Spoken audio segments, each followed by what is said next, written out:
Okay, everybody, today is March 19, Wednesday, 2014, and this is Eric Murakami from Spokane, Washington. I have Eric Dollard on the line from his EPD labs down in the desert of Nevada, and today we'll be doing a little Q&A session on some stuff asked at Facebook, some questions about evolution that were posted in a forum, and maybe a few technical things that were talked about in the thread, in the Eric Dollard thread.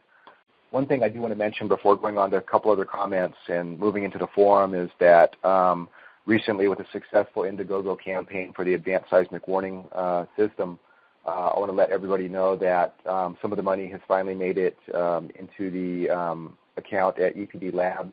And was it yesterday or just a couple days ago that you were finally able to take a $10,000 check down to an office and pay for the $10,000 bond? Yes, the bond's been paid. The government has its surety bond or whatever they call it, but we won't leave a mess, or we'll do what we claim we're going to do. So we now have we basically have our antenna field and everything is authorized, and we are authorized to proceed to construct our system.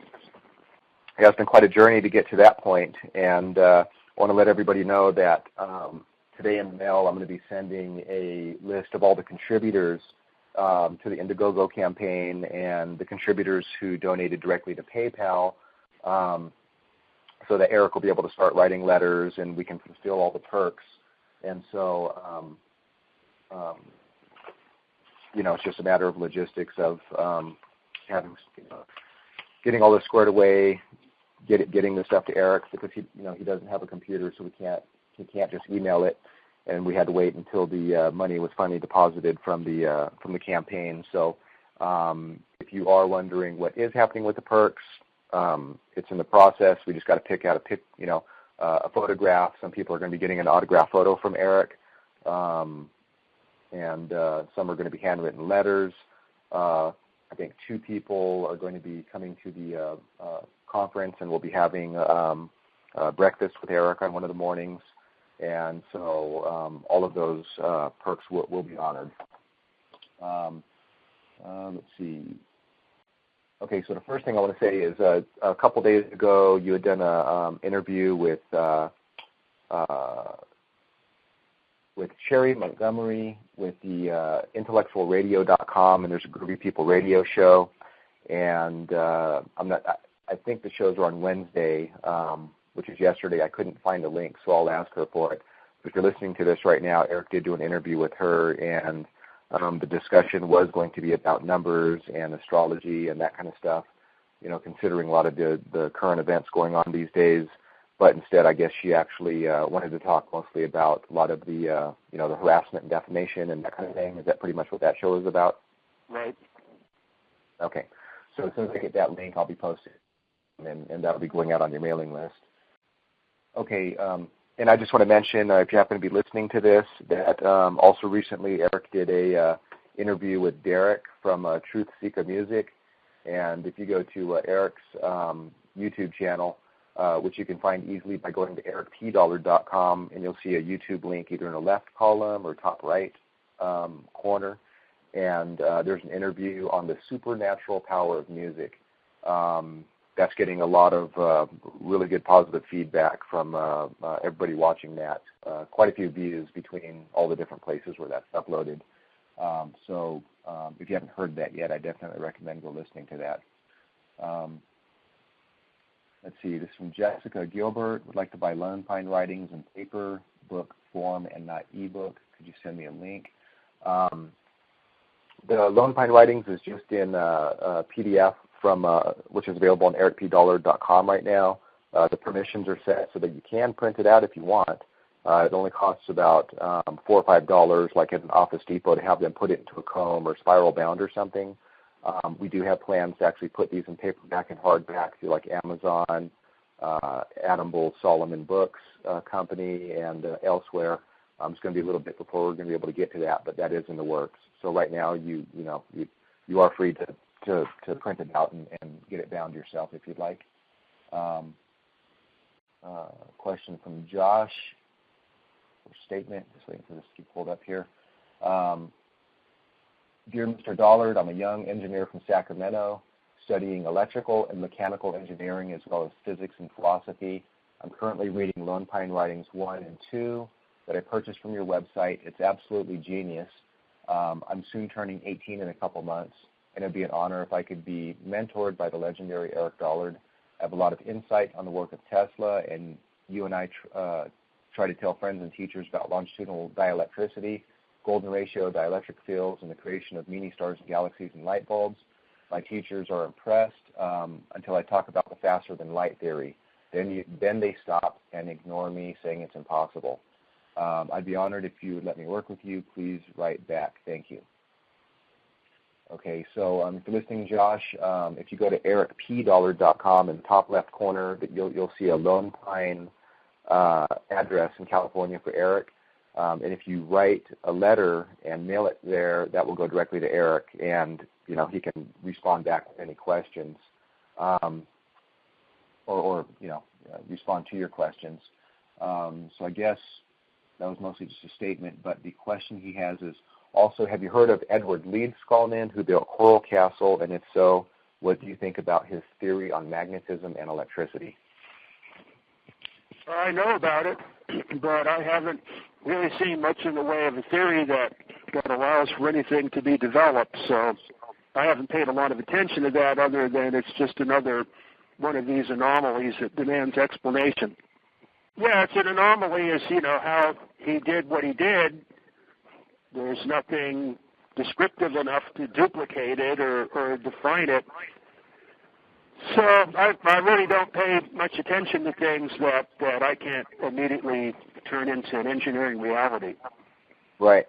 Yeah, it's so been mysterious. Basically, I don't really pay much attention to any of that kind of stuff because I can't build anything out of it. It doesn't really lead to any greater insight on what kind of phenomena I'm dealing with electricity and all that. It still remains a big mystery.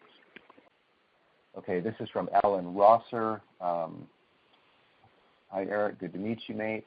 I appreciate the distinct differences between the Hertzian EM wave that is recognized standard and the longitudinal waves of Tesla, and to a degree from a technical angle, the standing wave scenario that underlies the Alexanderson system. I get what it is that you're saying in regards to the superiority of the utilization of the two latter systems versus the limited functionality of the transverse wave. And this makes perfect sense to me.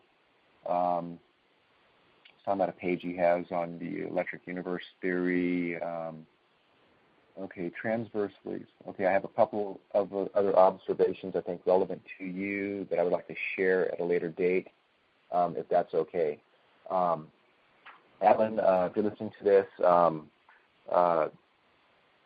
you can go to ericpdollard.com, and if you want to correspond with Eric directly on these theories and different stuff regarding your work and Eric's work, can send him a letter directly to his Lone Pine address. That's the best way to converse with him on these matters. We're not really set up to where I can actually show him your Facebook page and go through the references and stuff. And if anybody else, has questions like this where Eric's not going to be able to be in front of the computer, which is going to be the case most of the time, it's best to just, send him a letter. Okay, this is from somebody named Steven. Mr. Dollard would like to know if you need any supplies or anything I can send you. Please don't hesitate to let me know. I got your back, man. Okay, Stephen, also you could write Eric a letter and, mention what kind of supplies and stuff that you do have available that you might be able to support Eric and EPD Labs with. Or if you email me a list of that or send me a private message through Facebook, then next time I talk to Eric on the phone, I can go over that with him to see if there's anything that you have that might be able to help him out. Appreciate the offer. Okay, this is from Dennis McGuire. Okay, Eric, I'd like to learn the true nature of electricity. Where do I start? What would be the first book to read, and where do I go from there? I feel it's the most important field to preserve in our society and the most overlooked. I loved electromagnetism and feel many good things would stem from it if only the truer inner workings of it were more understood. Thank you, and never stop pushing for a greater good. So what would you recommend as being the bare basic first book for anybody to start? Well, that's a good question, because it's all a matter of how much previous knowledge you have in mathematics and basic electrical theory. At that point, usually you go right from there to the works of Steinmetz and Kennelly. Steinmetz and Kennelly. Now, what is the name? What is the name of each book? Like if you just picked one book from each of them. Well, Steinmetz produced numerous books and gave numerous lectures and and presentations. And the thing is just to start gathering that stuff up. Kennelly also was another one of these engineering mathematicians that took all the complications and simplified it down to basic form. All of his books are basic, easy to understand, assuming that you understand the mathematics. So before trying to engage in understanding electricity, it's really important that you have a good understanding of algebra. That would be essential. Okay. As far as the rudiments go, there really isn't anything. So the Lone Pine writings was an attempt to lay the rudimentary principles of the theory down. A lot of it is you have to start experimenting. The thing to do is to go back and read the writings of Faraday and people like him and start duplicating his experiments. Mainly focus on the experimenters and not the people that would get you involved in all these complicated mathematical theories that just ended up giving us relativity and that kind of mess. So Tesla's writings are instructive, and there's a lot of experiments that can be done there. There's a person by the name of Dr. Liban who has written a couple of books. I think one's The Evolution of Matter, the other one's The Evolution of Force. They're very experimental. The work of J.J. Thomson called Electricity and Matter is based heavily on experiment, and it's easy to understand. That's a good start right there. J.J. Thomson. Yeah, J.J. Thomson, his book Electricity and Matter. Yeah, I think, and if you go to archive.org and you type in J.J. Thomson, Electricity and Matter, you should be able to download the PDF for free. A lot of those old books, the copyrights are expired, and so it's, pretty much free downloads, no problem. And, Electricity and Matter by Thomson, and Impulses, Waves, and Discharges by Steinmetz, and the Hyperbolic Functions as Applied to Electrical Engineering by Kennelly. Those are three good books to start with.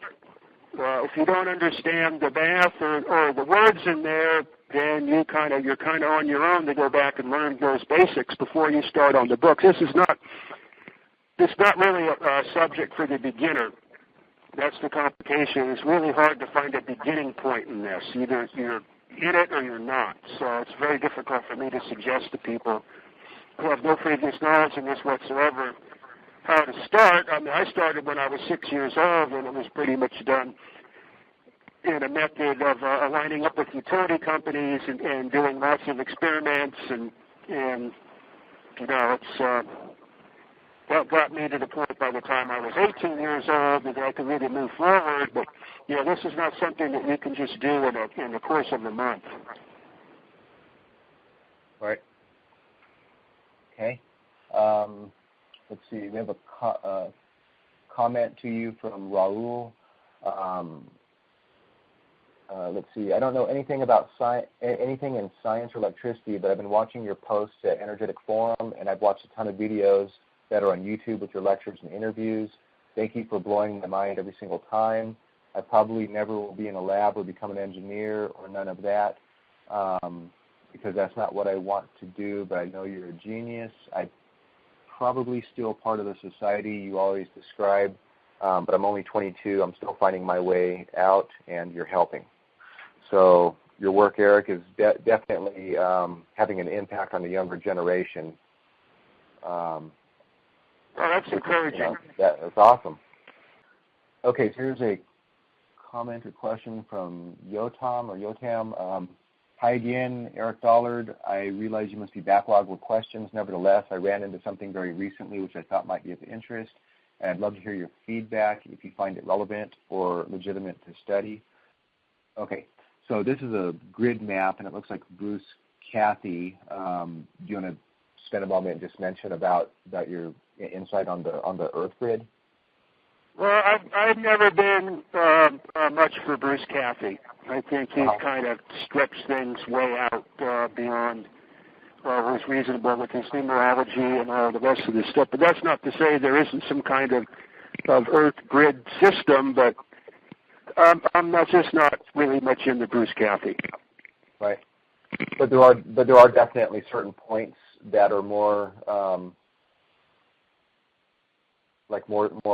significant than others. Like, for example, maybe like the Integratron or like the RCA site. Are they supposed to? Yeah, the Integratron was specifically, that site was specifically chosen to build that structure by using a radioelectric methodology. The same thing with the RCA station in Bolinas and the other 4 that were put around the world to operate in conjunction with it. The early telegraph sites from the railroad days were put in specific locations so the batteries weren't necessary. They could be run off of the currents that were naturally available at these particular spots. Well, you can see just by the way the vegetation grows and the way the clouds form, there's definitely some kind of network of energies that has a geometric pattern across the surface of the Earth. There's no doubt about that. Okay. Let's see, this is from Bella. Hi, Mr. Dollard. I'm a student of naturopathy and heard you say on YouTube how when you had a friend between speakers at the right frequency and conditions, his back pain went away. Now, I know the pain in the body is caused by accumulation of positive ions, mostly H+, and when one takes bitter herbs, which are negatively charged, pain can go away for a while because the acidity was neutralized. It is one thing to buffer that acidity, and it's a different thing to eliminate the acids. My question is, has the music frequency eliminated those positive ions, or has it buffered them? Thanks for taking the time to consider my question. Kind regards, Isabel. I guess that's I'm not looking at it in terms of ionization. I'm looking at it in the terms of standing waves. It's more of a mechanical type of phenomenon. But that's not to say that won't in turn induce some kind of chemical changes. Right. So what kind of analogy would you use to describe to the layman a standing wave? Well, an example of a standing wave, if you have like a wire between 2 poles, and then the wind gets to blowing on us, the wire will go into a galloping oscillation, and there will be one point along the wire where there will always be a peak, and there will be another point in the wire where there will always be a node. So a guitar string or a piano string is the same thing. And a guitar string, each string has a different set of mechanical circumstances. It gives it a particular pitch, and that gives it a particular wavelength. So on the guitar, the string has a standing wave on it. So the one part of the standing wave, which is the terminals, doesn't move. That's the current end. And then there's another part where the vibration is very pronounced and visible, and that would be called the voltage part. So that represents a standing wave. So you can set up standing waves in your body and deliver harmonic energy in a mechanical form to basically any point in the body. And then that mechanical force will loosen up any like congestions or buildups or strains. From mechanical level, and as far as ionization and that goes, I don't see a direct connection there. But that is part of what's going on. Acid body pH is the primary reason for ill health. Right. Now with these standing waves, would you say there's a certain wavelength to these different vibrations? Right. And, I know from a lot of the research I was involved in with some medical doctors, and it was quite a while back, just looking at a lot of the applications of light therapy, for example, red light, it's about 660 nanometers, and that's about the wavelength of that's the same size as a red blood cell, for example, getting close to like this mitochondrial size, and when it's stimulated, by those type of frequencies that ATP production goes up, and simultaneously these redox signaling molecules are produced, which in turn are important in neutralizing acidity, and they activate the antioxidants. So a lot of that, what you're kind of describing, is directly related to the research in light therapy, what's been found to be happening at the chemical level or biochemical level. Yeah, so what I'm talking about basically would be called sound therapy. Right. And the waveforms in this situation are complex. They're not just simple sine waves like a guitar string. They're compounds of waves that can appear dormant for a very large portion of the cycle, and then there'll be one angle on the cycle where all the waves will compound, and you will get a very sharp transient, and then the wave will disappear again, even though the wave has a period of, let's say, 1/10 of a second. There's only going to be a point of 1/10,000th of a second where the wave is going to manifest. During the rest of that point, it has itself canceled out. The same situation exists in space. You set up a complex waveform. It causes all these pressure and vacuum nodes to appear, like the little, ball bearing on the stick atom diagrams that you see in basic science books. And these things will materialize in your body and move around and almost be like a physical object of their own, and then they in turn impart their physical forces on the body, and then, of course, the body resonates to certain frequencies. It's a complicated situation to define, but what my experience is, it is helpful to expose the body to that. Right. Okay, this is from Trace. Eric, what do you know about the car Tesla built that was electric? It says back in the 60s, looked like some sort of tube designed to pull energy out of the air. Yeah, that's been a persistent rumor, but I haven't really determined it to be factual. It's like some 1930s or something, Pierce Arrow or whatever. Yeah, that's a story. I think that's something that was hatched up by Arthur Matthews, which really dumped a lot of garbage into the understanding of Tesla. But that's not to say that he didn't do something like that, but that is not anything that I've ran across in my research into Tesla's work. Okay, so Eric, in the official Eric Dollard forum at energeticforum.com, Sigma88 on March 5th, 2014, started a new thread. It has about 20 or 30 something posts in it. It seems from Australia. And I'm not going to read all those posts. It's just some back and forths between some of the different members on the whole topic of evolution. But I'll just read his first one, and then you can, give your own answer. The title of the question is, why doesn't Eric Dollard believe in evolution? Does he have any evidence to justify his beliefs in a created Earth? I've watched almost all his videos, and he gives explanations and evidence, science for most of what he says. But whenever he mentions evolution, he basically moves on a few seconds later and doesn't explain himself. That is out of character for Eric. I understand that the videos are about electricity and not evolution, but also the creation does sort of, what I've heard from him, fit with the theory of his theory of the universe. So that kind of explains him not covering it through the comments or explanations in the videos.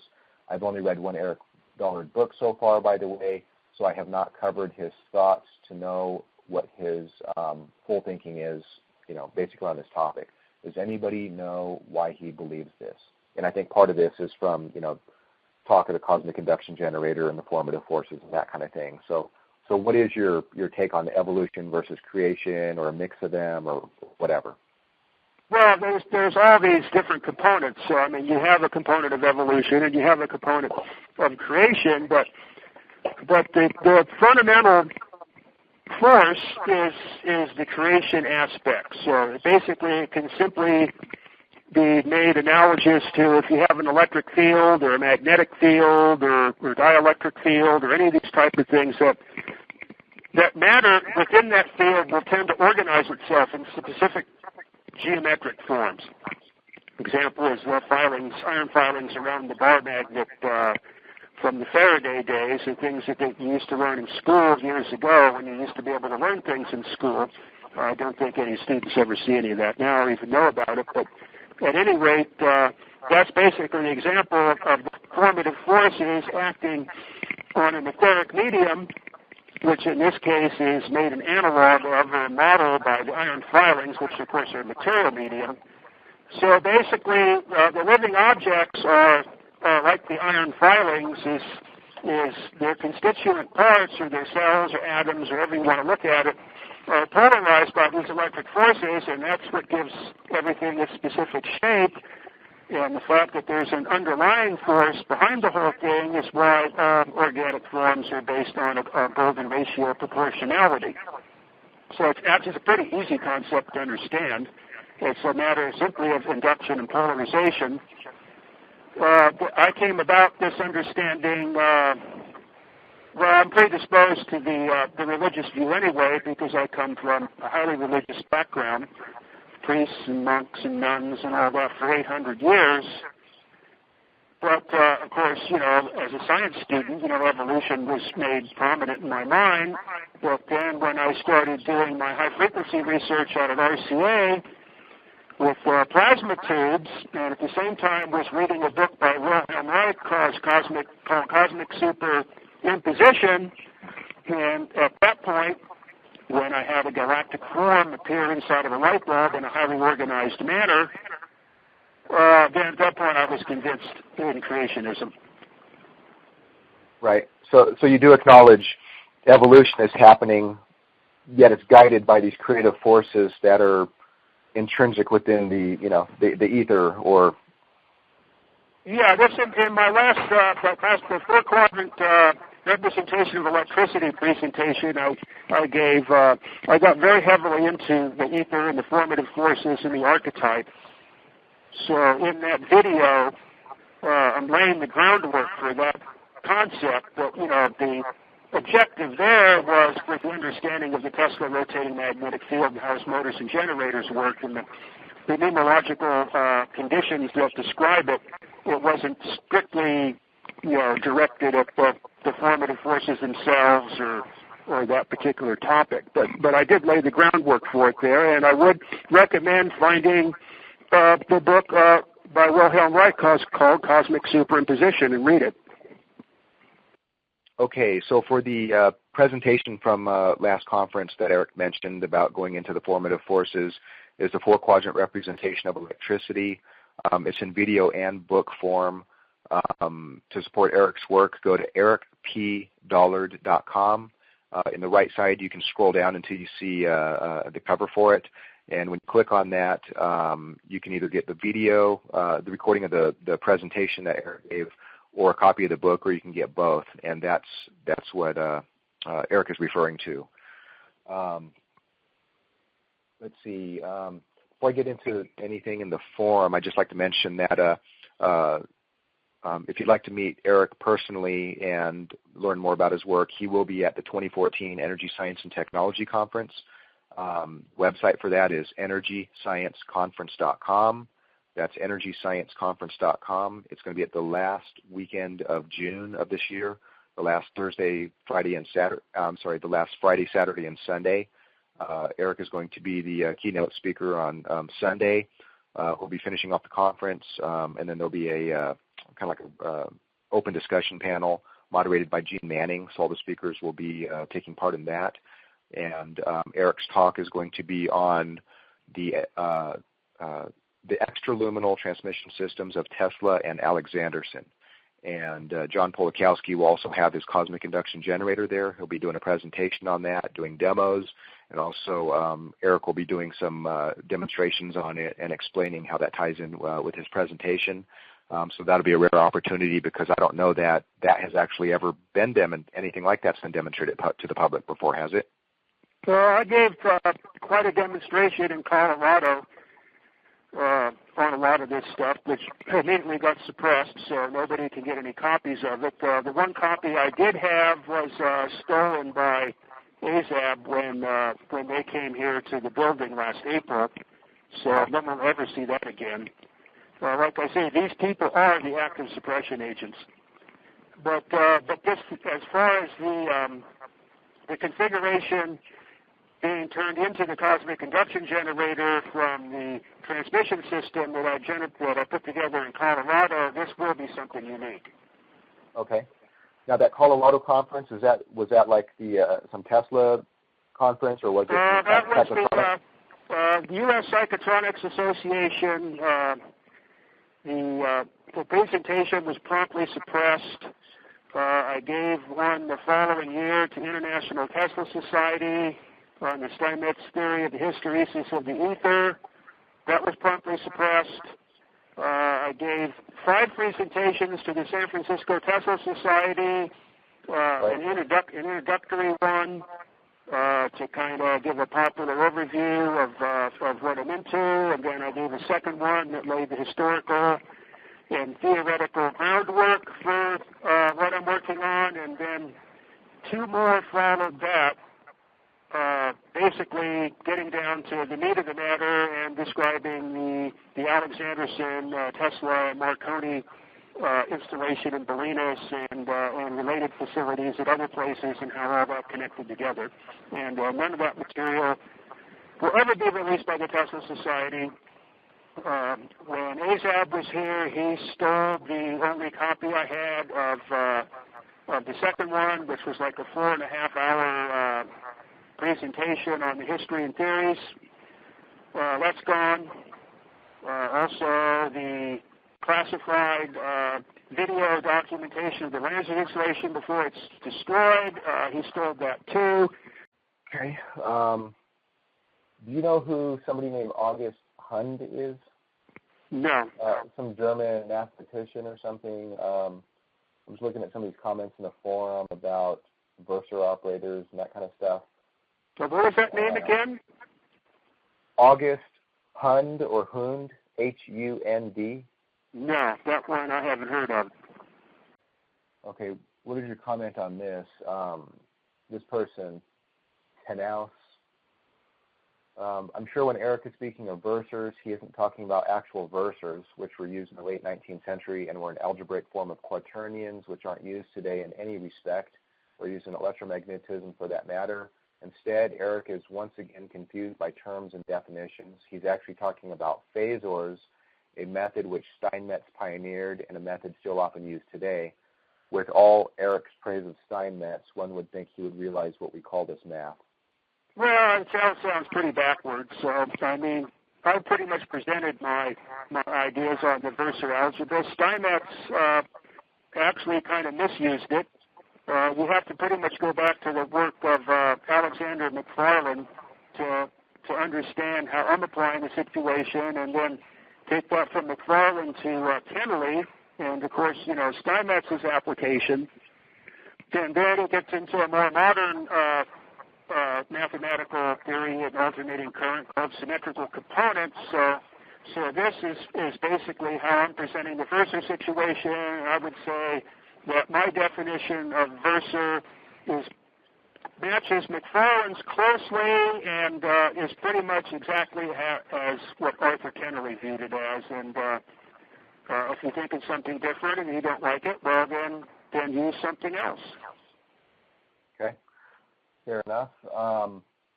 What about this statement that Eric has made the same mistake with his definition of dielectric, since before Maxwell, we've defined generally a dielectric as a material which is easily polarized by an electric field. Eric, however, only listens to Steinmetz and thinks a dielectric is what modern physics calls the electric field. In fact, he is so bigoted about his belief he ignores Heaviside, Maxwell, Tesla, and others' use of electric field, most of whom made much greater contributions to electromagnetism and theory than Steinmetz. Yeah, it sounds like the same routine. I don't know if I even want to say much about it, really. Right. So the thing about Steinmetz is, and the reason why I focused on Steinmetz, is Steinmetz was the one, with the assistance of Kennelly and Heaviside before him, that rendered electricity engineerable. So I stick with the concepts that make electricity engineerable. Physics can't engineer anything. I could go grab one of the world's brightest physicists and drag them to Lone Pine and sit them down in front of the foreman of LA Department of Water and Power, who will ask them to design a 12 kV power line or a 4 kV power line to go from one end of the town to the other, and they will not be capable of doing it. Right. So, let them whatever they want. If you don't like the material that I'm providing, well, then don't get involved in it. I'm not making any of this stuff up myself. I'm building upon the framework that these people built before me. Right. And I am also one of the biggest critics of Steinmetz, too, because the dimensions are never resolved in his equations. He leaves things out. There's assumed partial differentials. There's things made, unit value that causes their dimensions to be lost. It's virtually impossible to go through his work and retain a set of dimensions that align up properly. But, everything has its limitations. Tesla had his limitations, too. Right. So that was the way it was. This is not, electricity is not something that's understood. These are our approaches.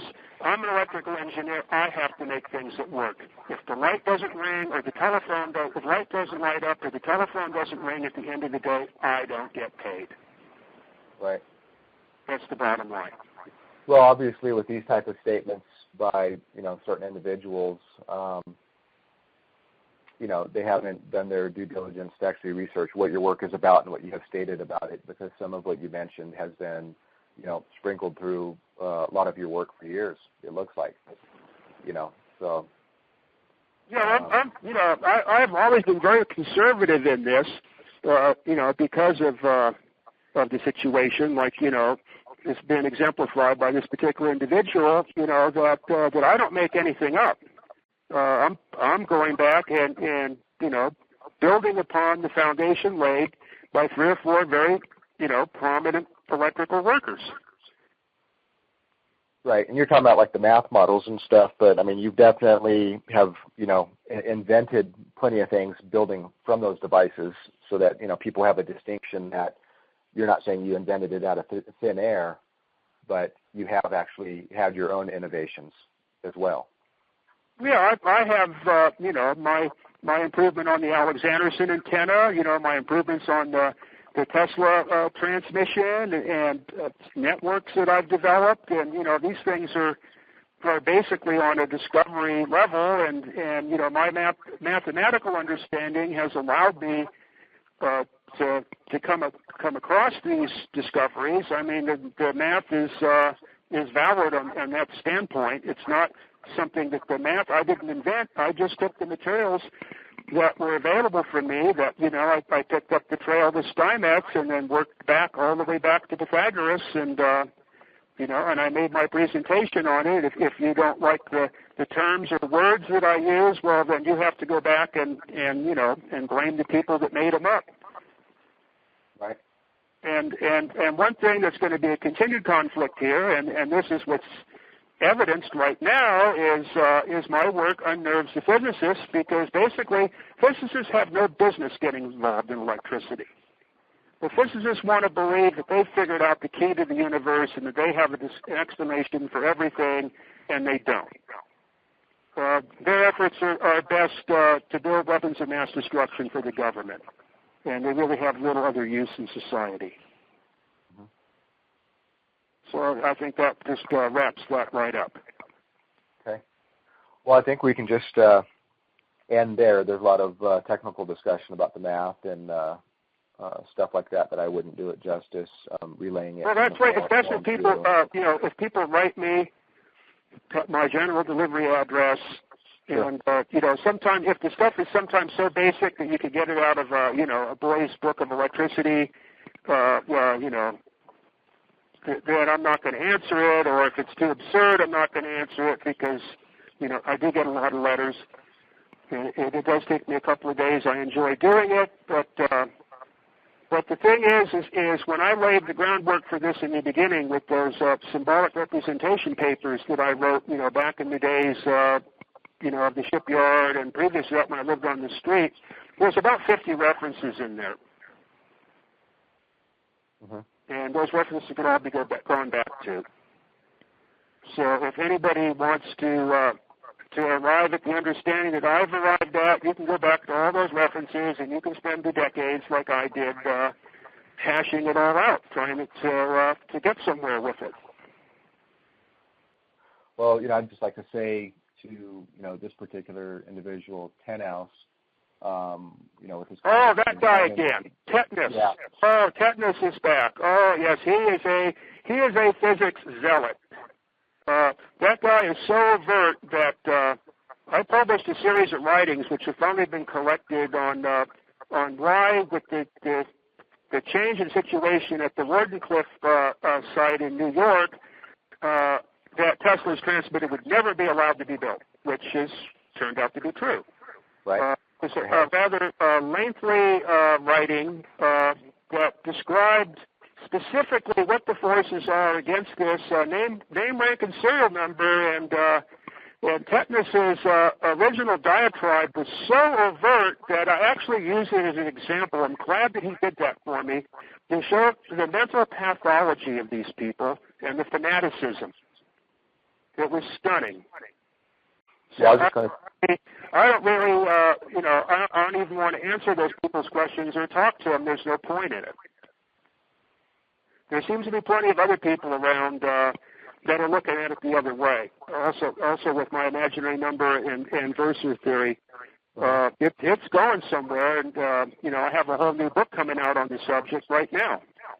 Right. That I found quite exciting to produce. I learned quite a bit from it for myself, trying to get this polyphase map thing hatched out, because the theoretical basis for it has never really been established. Yet everybody's out there using it, and they're using it incorrectly, and they don't know how to make the transformation from delta to Y connections, and they don't know how to do it for higher order systems. At any rate, I just produced quite a book on that.